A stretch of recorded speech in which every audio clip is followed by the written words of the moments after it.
Hi, everyone. My name is Kirk Bachman, and welcome back to The Ultimate Dish.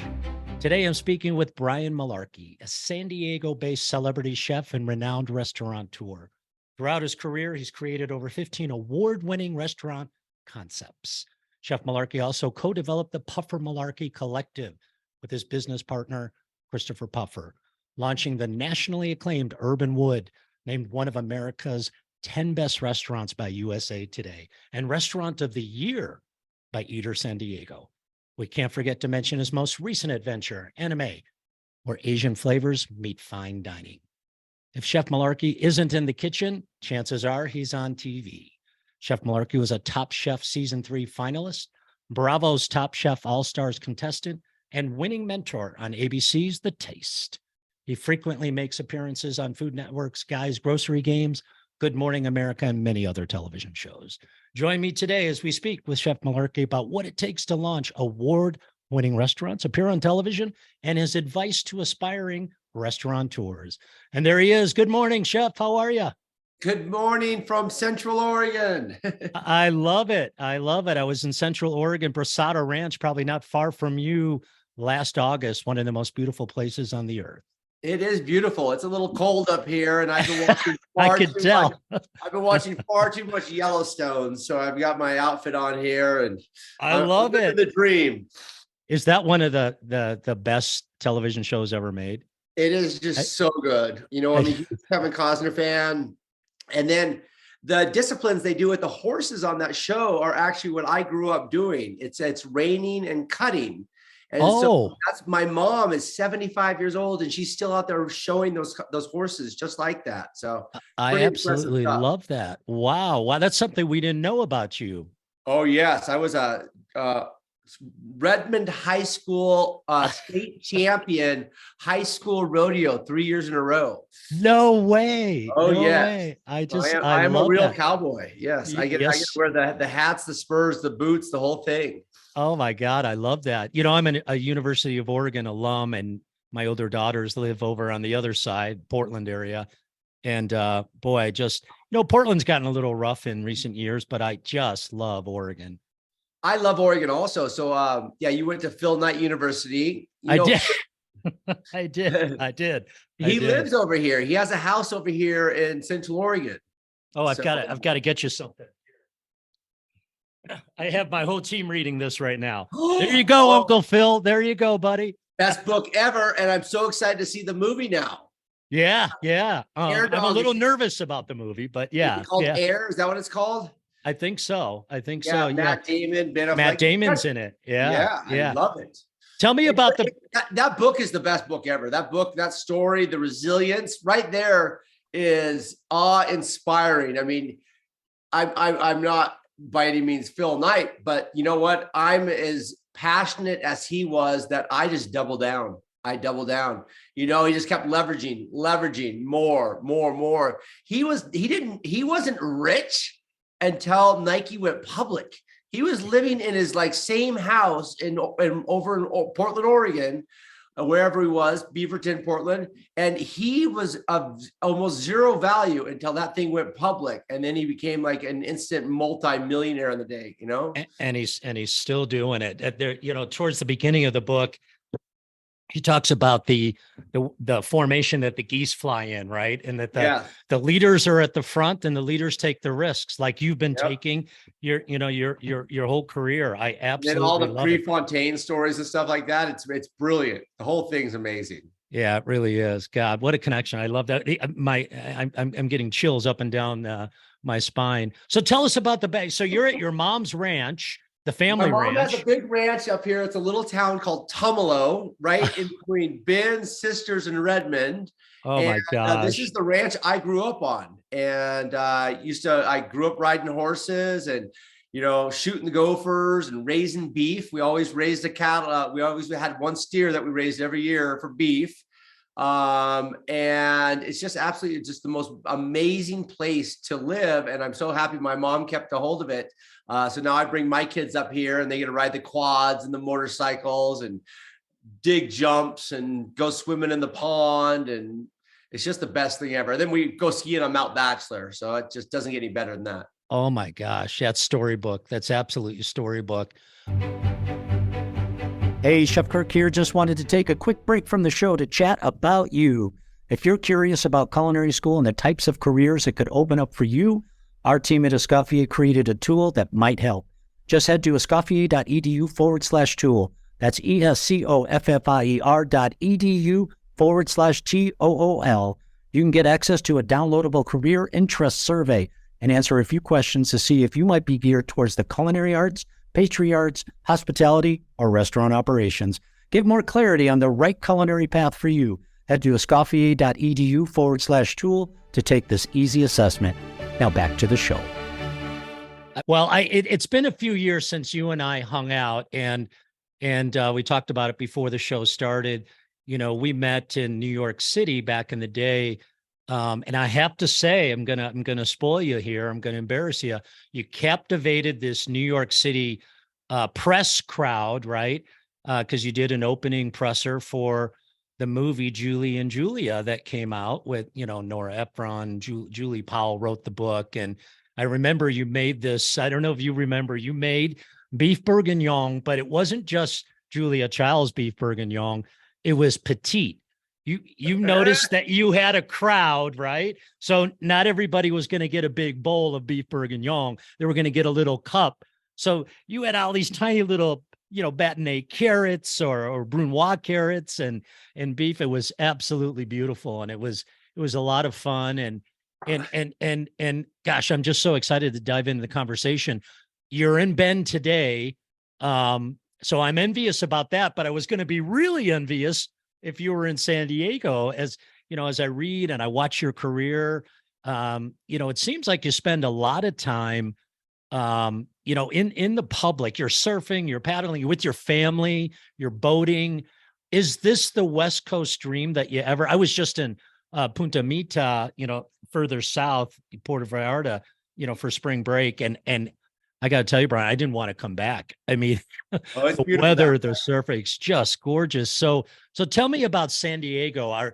You have this ability to bounce back and forth between the beautiful Northwest, but what is it about San Diego that's just so gorgeous? You know what's really great is San Diego COVIDed very well. We had kind of just mentioned Portland did not COVID well. You know, a lot of the big cities on the West Coast, Seattle, Portland, San Francisco, and LA had a rough time, right? A lot of the people fled the city. They fled the city and gave the city up to, unfortunately, some homelessness and some just, you know, a lot of restaurants closed down. Whereas San Diego it was a small enough city that it actually did great. The city got really behind us and helped us with putting the restaurants outside. You know, people, when they left those other cities, they came to San Diego. Before COVID, San Diego wasn't very cool. After COVID, San Diego is extremely cool. You know, all the culinarians and stuff from San Francisco have moved down. People from LA have moved down. And, you know, just because we do have the water, we don't have the traffic jams. We have a clean city. It's absolutely beautiful. Our produce, our fish, our restaurants, just the communities are very, very happy and healthy down there. So yes, it is the dream. And then to be able to 9 months a year, they have a direct flight from San Diego to Redmond, Oregon, which is Central Oregon's airport. And there's nothing better than that direct flight. I've done that flight on United, you know, Boulder's the same time, you know, a few months of the year. It's a little bumpy. Oh, yeah. I'm not gonna lie, but it's a direct flight, and they pick you up, and you're. Do you remember a restaurant? Oh, he's gonna kill me when I say this. In Bend, for years, it was called Jules. It was kind of a Lebanese restaurant.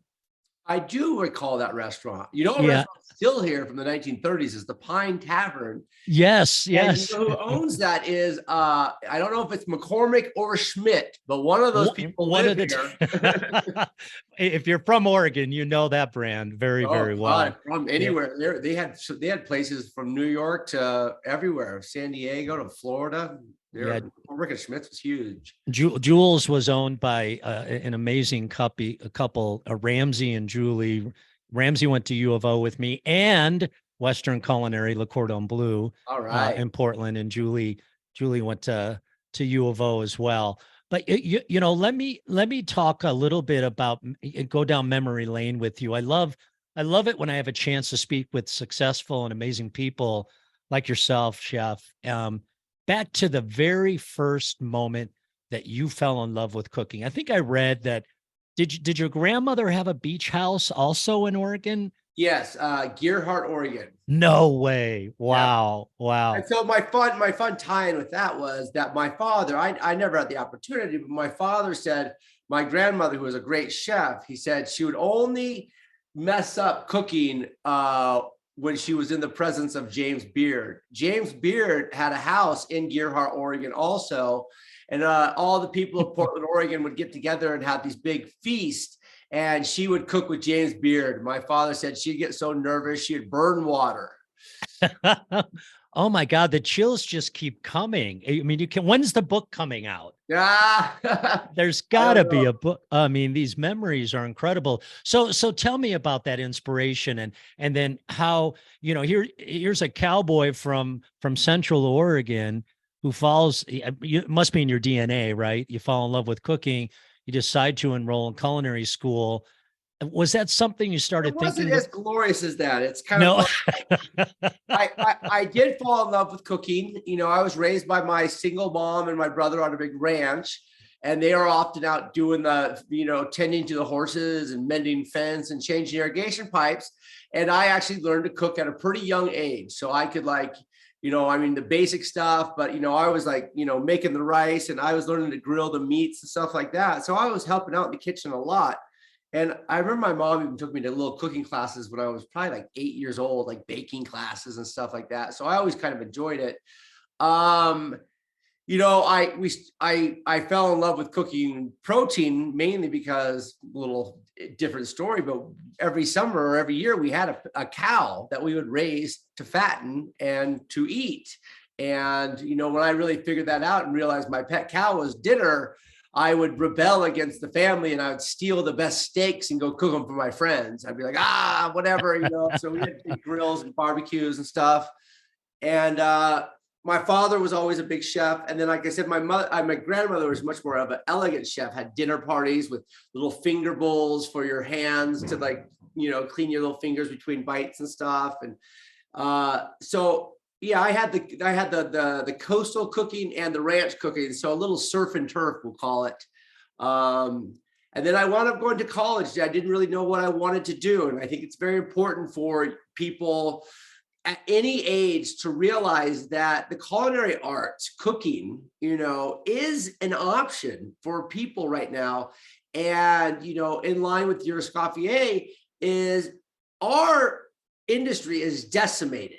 It is absolutely decimated. So many people got out of our industry during COVID.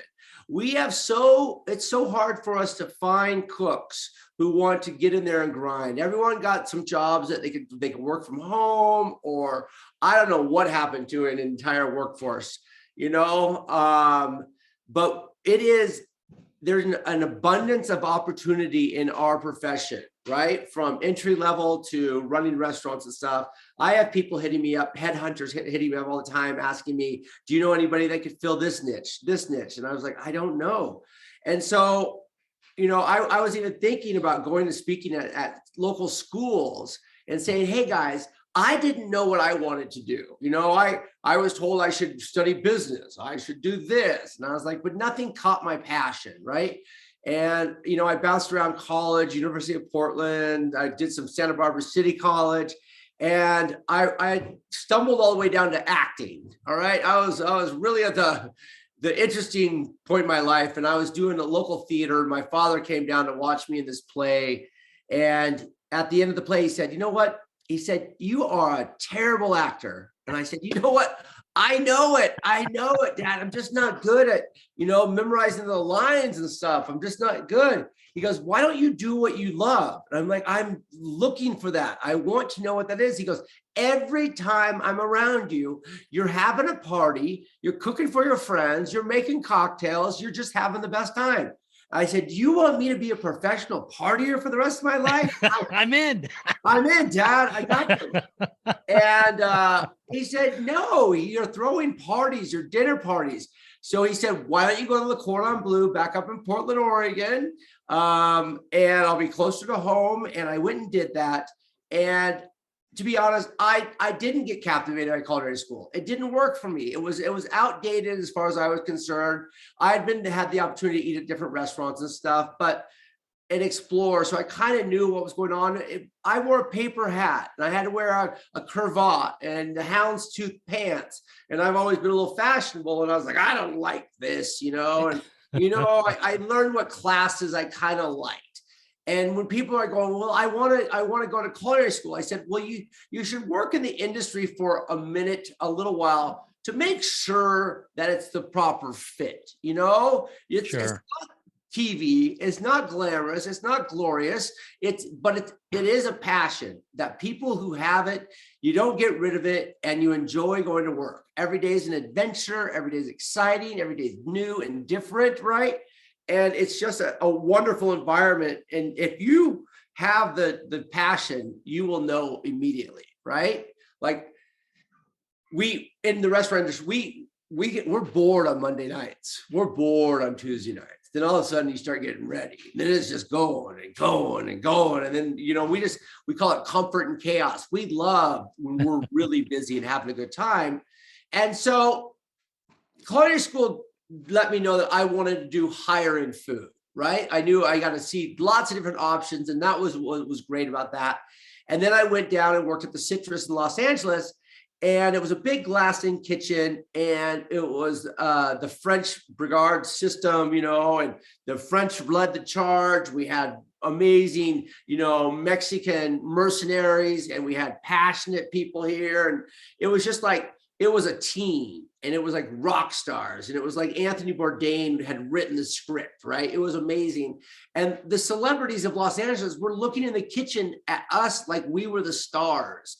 And that was it. I was in, I did have a cookbook that came out many years ago called Come Early, Stay Late. That was the work ethic at the time. You came early, you stayed late. They paid you for 40 hours a week, but you were expected to work 70, the good old days. You got a beer during your lunch break, So it was just the right setting that gave me the passion to never look back. You bring up Michel Richard, Citrus. I mean, classic. I never dined at Citrus, but I dined with him and met him at Citronelle when he was in DC. And what I loved about him, did you get that impression? I mean, he was originally a pastry chef, and his food, a couple of stories. His food was, I mean, beautiful and unique. He was an artist also. He could paint and draw and stuff too. He was just a natural artist in everything he did. And the nicest guy. I was walking down the street in Washington, D.C., and I happened to walk by the side of Citronelle, right? And here he is outside holding court, telling jokes that I can't repeat here with a bunch of people.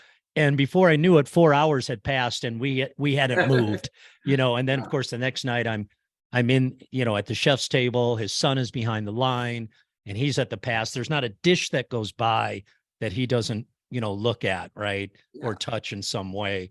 So, I mean, I know you're incredibly humble, but that's one heck of a place to end up after culinary school. It was the best. It was when you had to go work for free. Your last class was 6 weeks at an internship.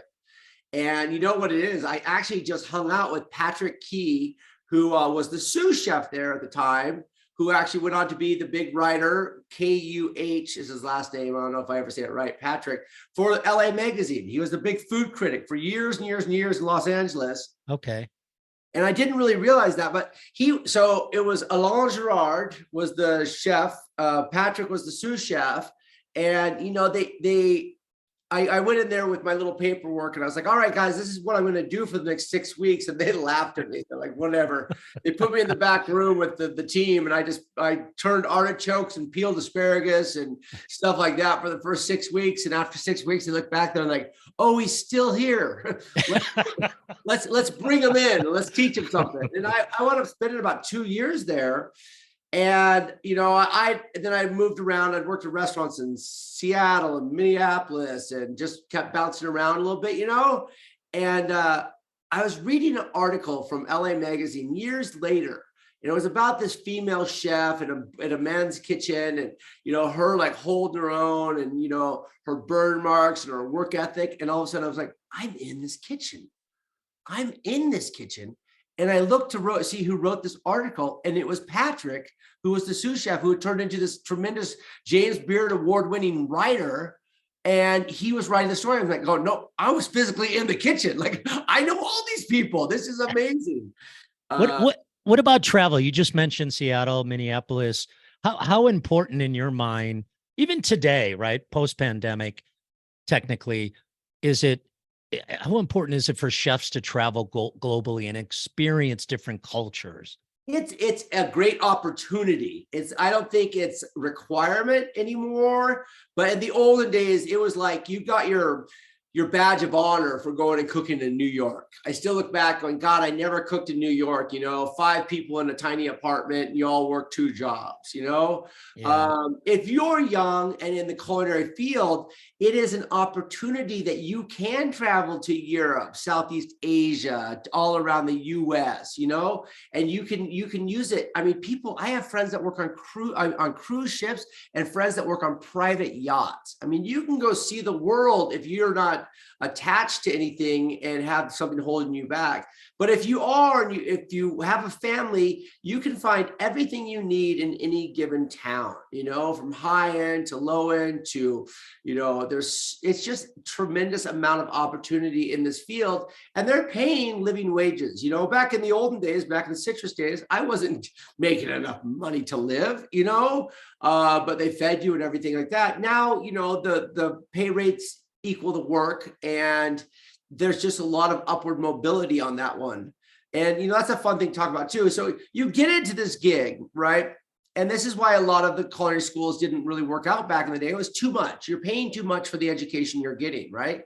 And you'd get in, you're making $10 an hour, right? It was really tough back in the day. Now, you do something with your Escoffier, you go online, you learn your things, you're working in the meantime, you're doing that. That's a great way to do this. And you get into the field, and,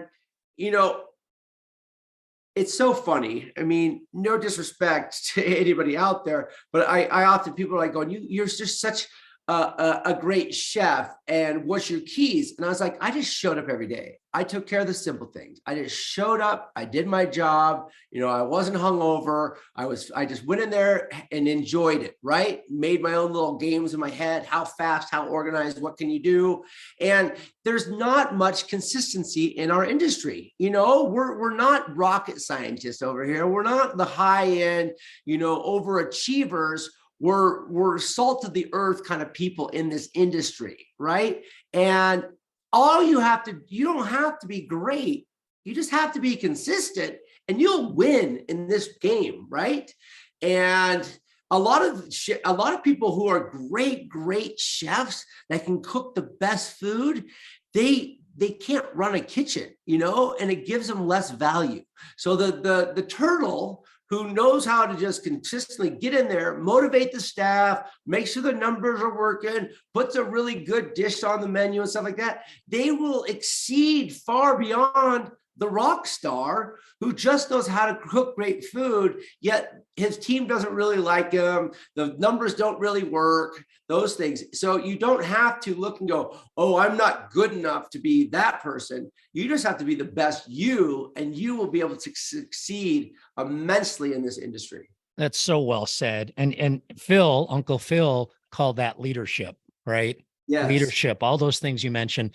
Again, we sort of touched on this during the intro. You're a true restaurateur. You're a business person, salt of the earth. I absolutely love that.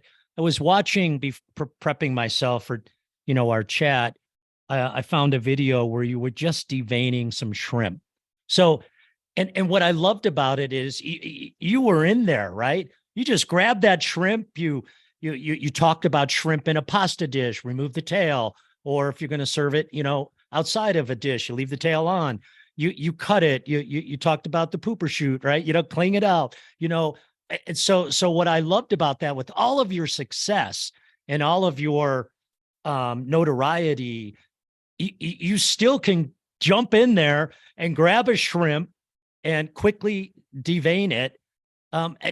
So there's a simplicity there that I so respect.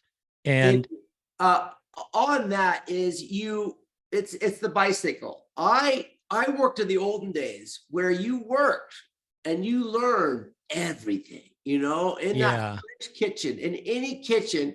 You don't have you want something done, you do it, right? And I learned every single thing. A lot of these up and coming cooks or new cooks, they want to be a sous chef, they want to do this. And unless you know how to do everything in that kitchen as good or better than everyone else, what gives you the right to be a leader? You don't have the wherewithal. And so I tell young people coming up, don't rush to get into a leadership role until, I like to say it, your toolbox is full. Your toolbox is full so that when you're leading, you can open your toolbox and you have all of these tools to help your people succeed. If you jump into that leadership role without knowing everything, you're not just shorting yourself, you're shorting your team, right? And what's amazing now is I love watching like some podcasts. Like I saw Joe Rogan the other day, and he said, you can get your entire education online. Just like you're saying, do your Escoffier, go look around the internet, you'll learn everything. So as driven as you are, and you read all these entrepreneurs, when they get done with their 9-to-5 job that's getting them through school or getting them through whatever, they go home, they don't crack open a beverage and watch the ball game. They start studying, because now I'm working on my time.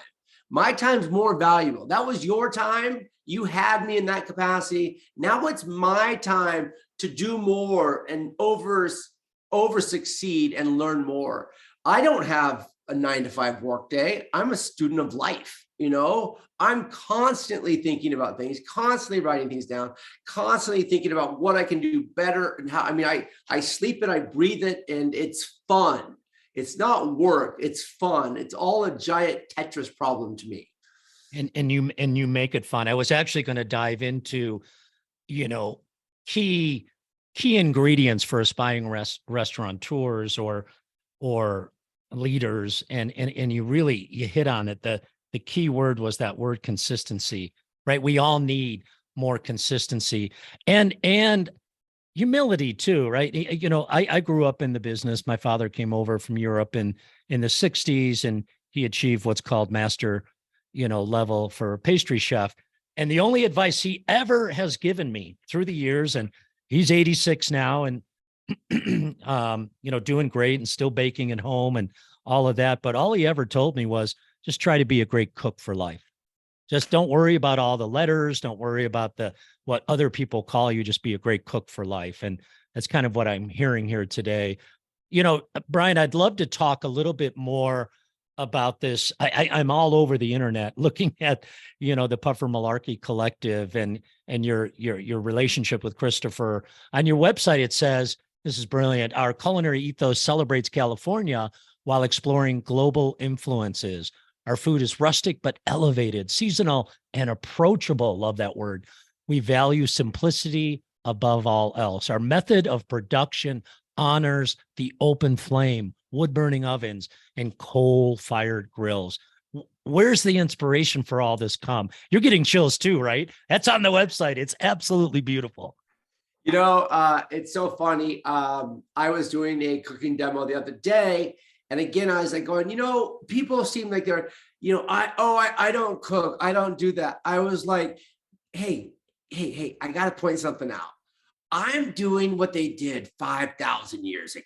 All right. I'm cooking the food on the fire. I'm cutting it up with my knife. I was using a mortar and pestle. And I was like, oh, look at this. I'm a caveman. I'm doing the same things from thousands of years ago. All right.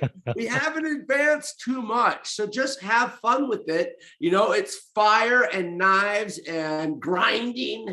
And so That's what it is. I go into a restaurant. If I read a menu and I don't recognize something, I'm like, that's just a peacock of a chef back there, just trying to impress other chefs and restaurateurs, right? Not cooking for the people. And we learned a long time ago that, you know, you have to set your ego aside and cook for the people. Be one of the people, because a wise person once told me, if you cook for the elite, that little niche, you will live with the masses, right? Because your niche is so small. But if you cook for the masses, you will live with the elite, you know?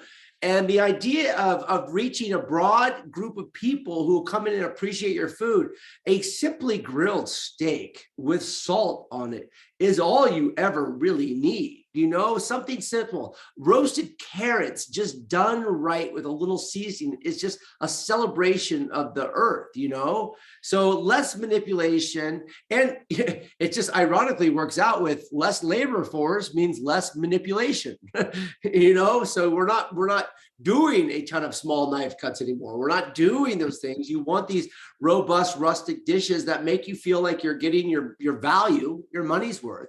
And again, you can spin tables. You know, if you have, you know, I walk into kitchens, I see, you know, 20 people behind the line with their tweezers and stuff like that. I immediately go, they're not making money. You know, they might be, you know, everyone's like, you want a Michelin star? You want a Michelin star? And I'm like, I don't. I mean, some of my chefs and some of my restaurants would love that. But I, as a restaurateur, not as a chef, you know, I've kind of moved into the restaurateur position. I'm like, I don't think they make enough money because they're too worried about perfection. And to me, perfection's boring, right? I like things a little chaotic. I like things a little highs and lows and food and this and that, because when I go out to eat, and what we're trying to do in our restaurants is the celebration is not the dish of food. The celebration is the group of people you're with, right? So you have to put your ego aside and say, I'm not the star of dinner or lunch or breakfast. I am a great attribute of this meal, right? The ambiance, the service, the smells, the sounds, the sights, the company. That's the center of the meal right there. Is it brings us all together to talk story, as they say in the Pacific Islands, to talk story and share memories, right? We all come together to eat, to bring people together. The old thing, break the bread, right? And so put your ego aside, make something great to bring people together to celebrate life. I love it. So well said. I love it. To transition over to Anime, which I believe is probably the most beautiful restaurant I've ever seen online, and I haven't dined there. Tell us about that with the Asian influences and how that dream came to be. So yeah, we have Herb and Wood, which is the wood fire restaurant, first one we did after I got out of the fabric restaurants. And then we wanted to do an Asian concept. And we worked with a couple different chefs and we explored up and down. What's fun about being part of the melting pot of the United States is, you know, when you're in Italy, you eat Italian food. When you're in Japan, you eat Japanese food, you know, but when you're in the US, you eat whatever combinations that are really fun to come together. So I ate all over Seattle, Portland, San Francisco, Los Angeles, up and down the West Coast. We went to Koreatown. We went to Convoy in San Diego. And we launched right before COVID. And we really wanted to do this mashup of, you know, Japanese, Southeast Asian, Pacific, you know, California. And we tried it with, you know, all honesty, some white chefs, you know, cooking Asian food. And we tried, and I mean, people have had great success doing it. Michelle Richard had an incredible Asian concept. Wolfgang Puck's had incredible Asian concepts, and it was good. You know, it was good. And then we closed down for COVID, and we like, let's go a different direction. We messed around a little bit more, but then Tara Monson has been working on and off for me for the last 10 plus years, right? She's worked at all of my restaurants. She's Filipino. She's our sous chef at Anime, helping us out. And she's giving us ideas and this, and we're like going, oh my God, this is not our restaurant. This is your restaurant. And, and she's a great leader, and her flavor profile, she's a little hesitant coming out of the gate. I said, give us Filipino mashed up with all of these other great things we've been working with, and give me food that would bring your family together. Bring me this food that is this. And she reworked that menu. We relaunched it, and she is a superstar right now. That restaurant is absolutely packed. I have zero input on the menu except yum, yum, yum. Thank you very much. That's amazing. And she's the next generation. It's incredible what she's been able to do, and the excitement. Martha Stewart was in not too long ago and said, this is the best meal I've had in years. This restaurant's better than anything in New York City right now. And I'm just saying what Martha Stewart told me. All right. So congratulations. I love it. I wish we could dive into every restaurant in the portfolio, but I love the passion. So Urbanwood, let's talk about the guest experience. What is it? I'm walking in. I just heard from Martha. What do you want Kirk or whomever to experience when they're in Urbanwood?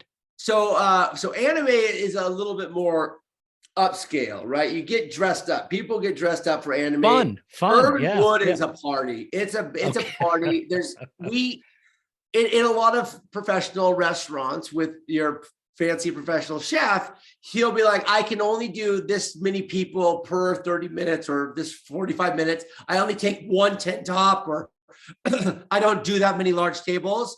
In our restaurants, we have a rule. You do whatever comes in. All right. This restaurant's huge. You might have like 15 large tables. You got this, and that kitchen is just a machine. It's a locomotive. It is just producing food, and it is fun, and people are laughing too loud, and the noise is vibrating, and it's just fantastic. The energy level is amazing. The food is fantastic. It comes out just hot and gorgeous and ready to eat.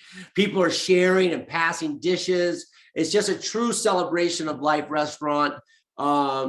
Very big restaurant. We have private rooms, upstairs rooms, different rooms. She's a workhorse. She did $12 million last year. So she's a big girl. And it's the manifestation of everything you've been talking about today, bringing community together. Oh, it is. It really is. And having a great time, right? We have Urban Sea up in Encinitas, which is the seafood version of that. Much more neighborhood, much cuter, a little girlier restaurant, super fun, but still very, very busy. North County legend Tony Hawk is one of our investors, so that's fun. Oh, wow. Yeah, Tony Hawk, the legend, walking around. And then we were able to buy back one of my old restaurants, the Herringbone in La Jolla. So I sold Herringbone, Burlap, Gingham, Gabardine, and Seersucker, my fabric restaurants back in the day, to this group that's no longer around. And so the group that took over the stuff, I was able to get one of my favorite venues back.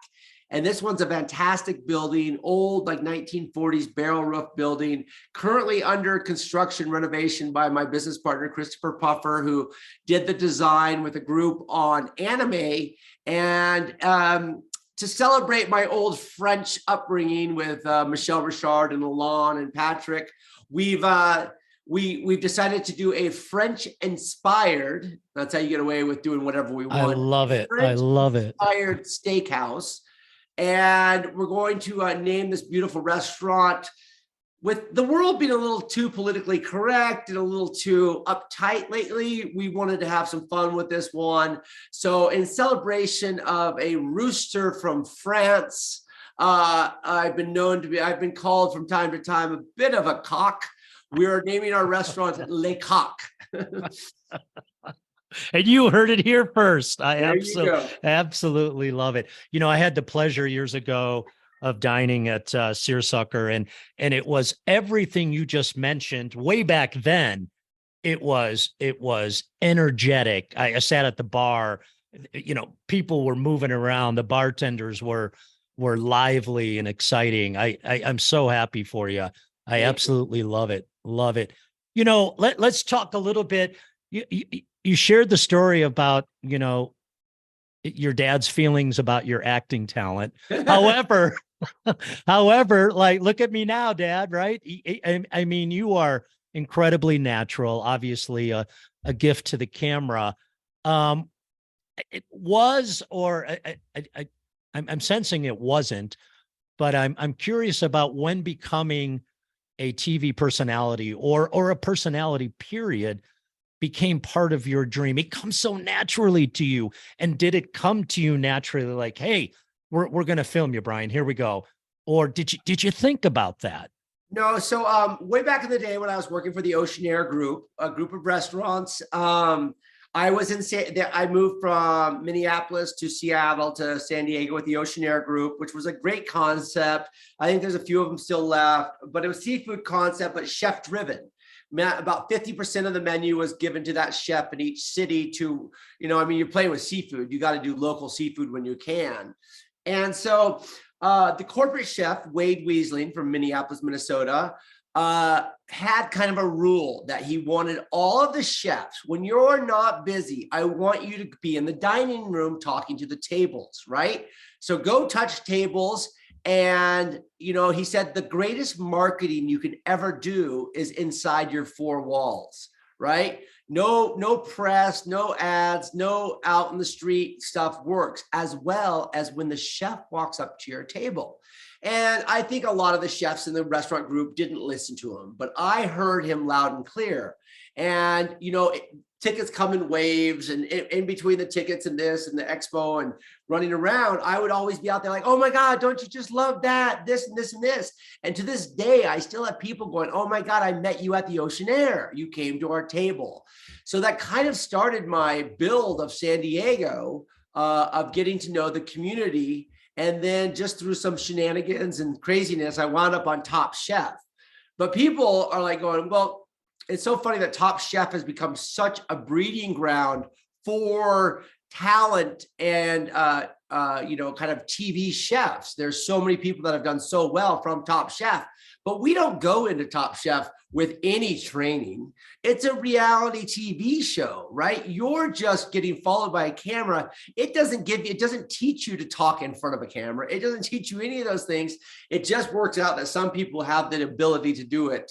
And I was very fortunate. I guess I was comfortable in front of the camera, but when a camera follows you around for 6 weeks and watches you brush your teeth, you get pretty comfortable with a camera, And so what's funny about my dad saying I was a horrible actor, and I was like, yeah, I couldn't remember the lines. Well, I just kind of became a reality TV guy, I don't have lines anymore. I just ad lib. So it's kind of funny that I'm still kind of doing something in the public eye that way. But what a revelation all that was, Stephanie and so many of you coming up with Top Chef. That was season 3. What season are they on now? Like in the 20s? 900. Yeah. I did season 3 and season 17 All Stars. Yeah. I mean,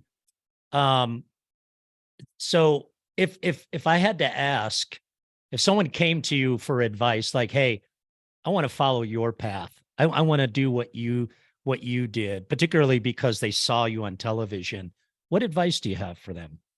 I would have to say, hey, you know what? There was 15, 20 years you didn't see before I got on that TV show. And I knew you were going to say that. I love that. And it was a dirty, hard grind. I worked harder. I cleaned more. I worked faster. I was more efficient. I played harder. I had the backbone. And I don't cook in the restaurants at all anymore, really, right? But I still do competitive cooking all the time. I'm so fast and so efficient. My knife skills are so great because I have such a backbone, and I outworked everybody back in the olden days. I came early. I stayed late. I'm a monster. I can still jump on any station. Now, I'm not going to work all night long. But if I set the station up the way I want it to, you put your salt and pepper in the same place every single time. You put everything in the same place. You have your cleanliness, your organization. The spoon goes here. This goes here. It's a discipline, and it is in that French tradition where you're anal. You're like, I want it like this, and I can cook with my eyes closed because I know where everything is at. And it's just, there's, you don't get to eat your dessert until you've had your dinner, and I'm in dessert mode right now because I ate my dinner.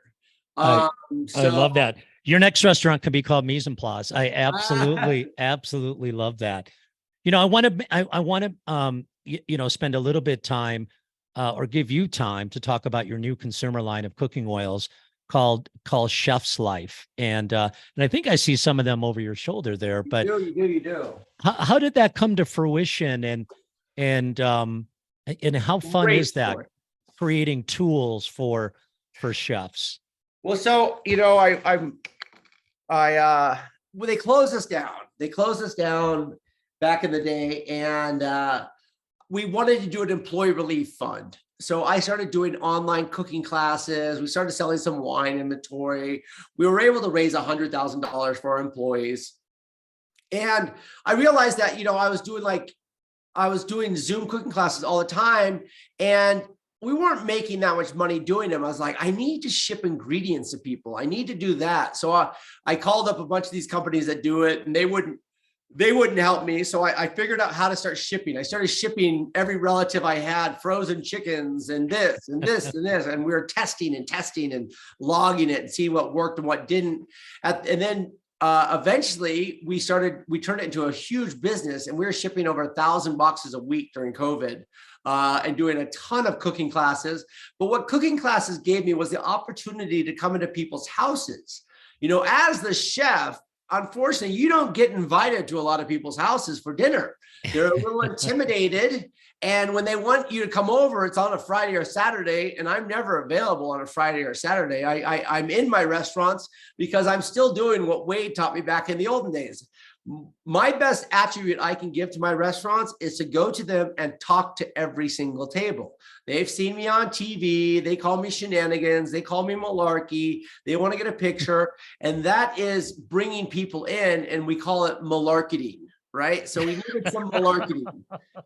So the superstars in my restaurants are the Tara Monsons at Anime, the Carlos Anthony at Urban Wood. Carlos Anthony, he's doing a ton of TV now. He's been on the last 2 seasons of Tournament of Champions. He's judging shows now. So these are the superstars of the future, and they have my work ethic, and they are just amazing people. So they're great. But being invited into people's kitchens, I was like, oh my God, this is amazing. We're on Zoom, and there might be 100 people on the Zoom, but 6 people are featured. But I'd be like, what kind of saute pan are you using? What kind of oven is that? What kind of salt are you using? Let me see, what kind of knife do you have? And then I would ask a question. I'd say, what kind of oil are you cooking with? And 98% of them said extra virgin olive oil. And I was like, no, you're not supposed to cook with extra virgin olive oil. I love extra virgin olive oil, but you need to have a cooking oil. The extra virgin olive oil is this delicate little finishing oil, right? It's not meant to cook with. And I was like, there is a great opportunity here. So I'd go to the grocery store, look at the grocery store, and I was like, the grocery store oil section is like a egotistical chef. I don't understand the verbiage on these oils. High heat, bold, this flavor, like they're not defining anything. So I got my good friend who builds beautiful brand design and Beck's brand. And I said, I want to do a white bottle. I want to use all of the best cooking oils in one oil. And I wanted to tell people what to do.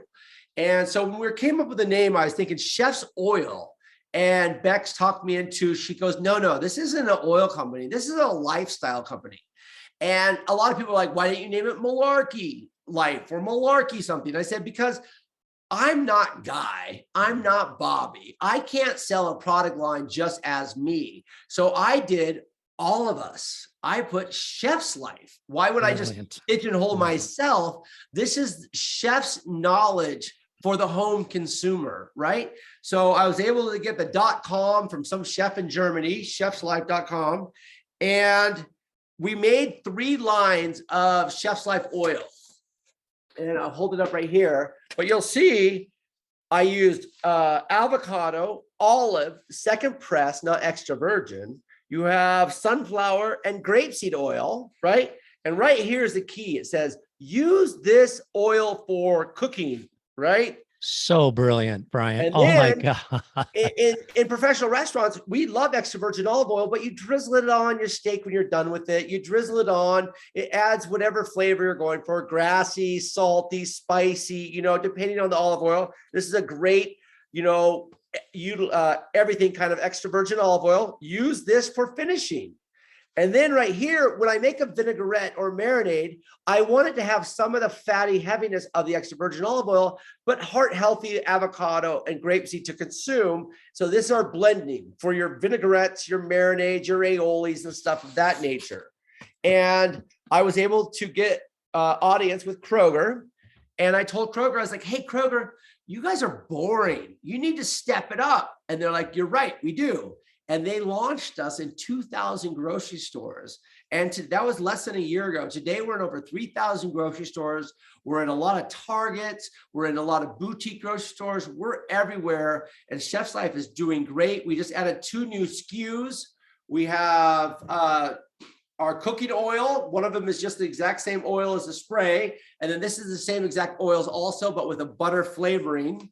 So now we have 5 SKUs. We're researching some more stuff we'd like to do. And it's phenomenal. We have a charitable give back program to Golden Rule Charity. Do unto others as you'd have them do unto you. Golden Rule Charity is a hospitality charity that was around before COVID, where they help people in our industry who are having tough times with grants. So very, very fun. It's another dream come true.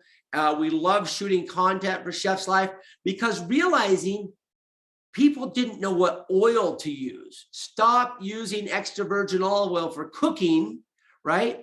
And use the right oils when you need to. And people need to realize extra virgin olive oil, I define as like a big Chardonnay, a big buttery Chardonnay. It's got so much flavor. If you use it on everything, 1, it doesn't want to be used. And 2, everything tastes the same, right? My carrot now tastes like extra virgin olive oil carrot, So I just realized that the home consumer knows so little about what they're doing that there's a massive opportunity in this field.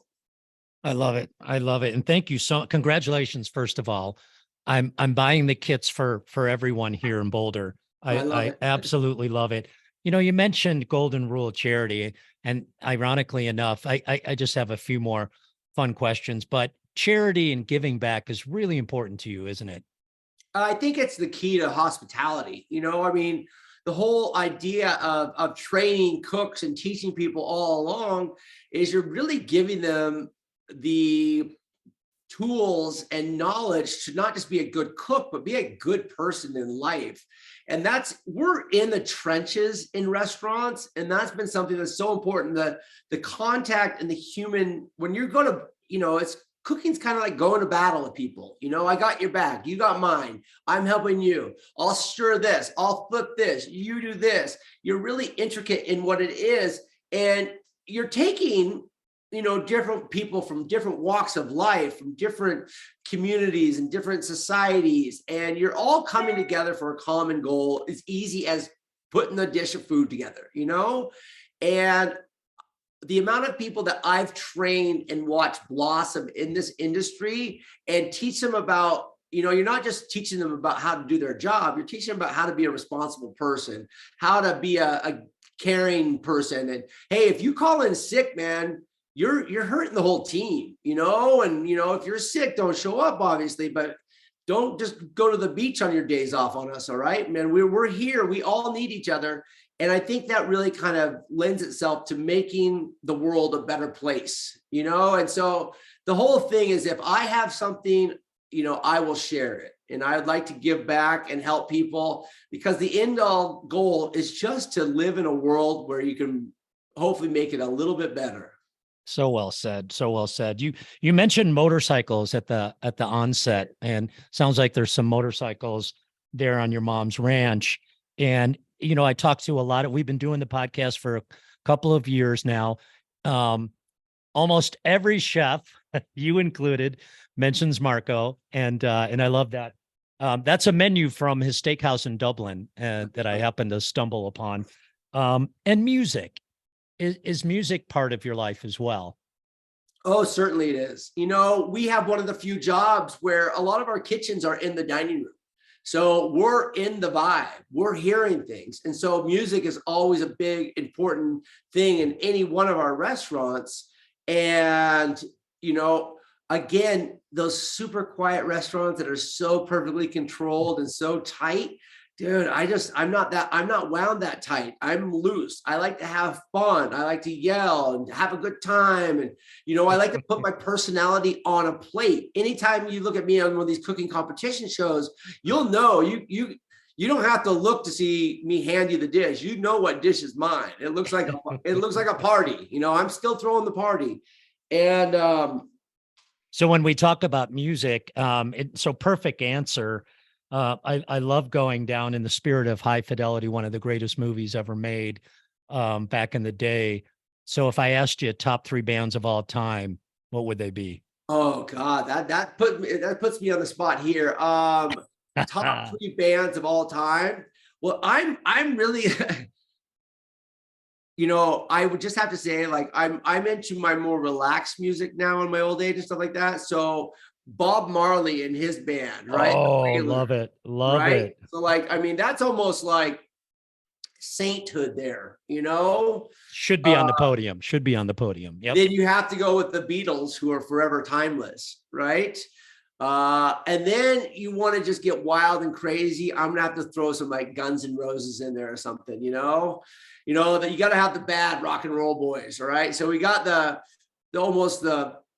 That's a perfect podium, Brian. That's a perfect podium. And for our listeners, I promise we didn't script this. That's you know, I didn't expect you to go Jane's Addiction, but I love Bob Marley. I throw you two in there all the time too. All right, very nice, very nice. Absolutely love it. Hey, one more question for you, buddy.